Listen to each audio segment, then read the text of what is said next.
Otherwise would just seem crazy or irrational. For example, why do people pay high fees? Why do they chase returns, pulling their money from their existing investments and putting it in last year's hot fund, even though the odds say that isn't likely to help? Why are funds that have a good year just as likely to have a bad year as they are to have another good year? In a nutshell, the story goes like this. Let's suppose that it really is possible for a few exceptional managers to pick winners, but that there's a limit to how many winners they can find. Setting limits on the amount of winners anybody can pick is certainly reasonable. People disagree on whether there are mispriced securities out there, but nobody claims they're easy to find.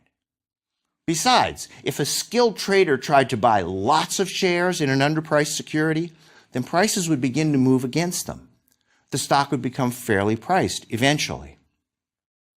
If you accept this story, that exceptional managers can pick winners but only in limited amounts, then Burke and Green's story can explain why some managers are willing to pick winners for you, why they can charge high fees, and why, despite picking winners for you, the investor, don't beat the market after paying those fees.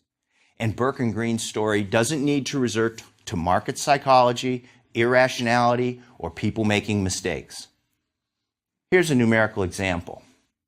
Let's imagine money manager Michelle, who can pick $1 million worth of stocks that will beat the market by 20% for the next year.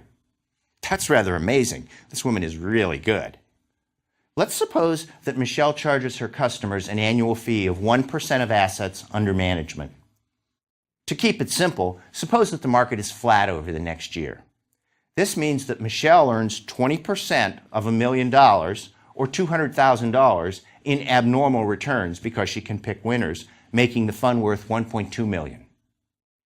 Michelle takes her 1% of the $1 million that the fund started with, or $10,000, and the smart investors who hired her happily divide the remaining $190,000 in extra investment earnings. Other investors will want a piece of this action, and because Michelle gets paid more for managing a larger fund, she's happy to accept more clients. Let's say the fund triples in size. The problem is that Michelle can still only pick $1 million worth of winners. Maybe she tries to find more than $1 million worth, but good as she is, that's her limit. She's good, but she's not omniscient.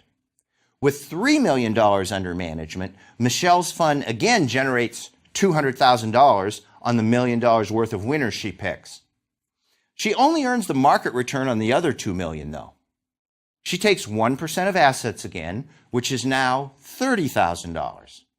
That leaves her clients with $170,000 in extra returns. Money manager Michelle's fund has beaten the market 2 years running.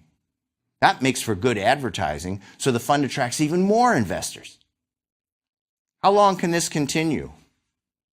It continues until the fund has attracted $20 million. Michelle still generates an extra $200,000 by picking winners, but now she collects $200,000 in fees. Her investors are left with exactly the market return after fees. I love this story. It explains lots of things that seem so puzzling. Returns to investors are about the same on active funds that trade a lot and passive funds that trade very little. Check. Some funds earn extra returns by picking winners, but management extracts it in fees, so investors earn the market return. Check. Because the skilled managers are capturing the extra earnings they produce, anything they earn in addition to that, be it good or bad, is mostly luck.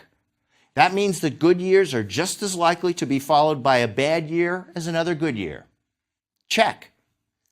That makes sense for investors to chase good past returns anyway, though, because they can't tell whether the fund had a good year just by luck or because it's too small for the manager to extract all the gains from his skill.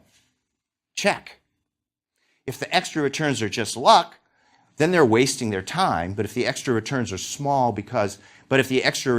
because the fund's too small, then they'll do better by switching into that fund, as long as they can switch before enough other people switch too. Burke & Green's story says that large fees can persist in funds that don't offer their investors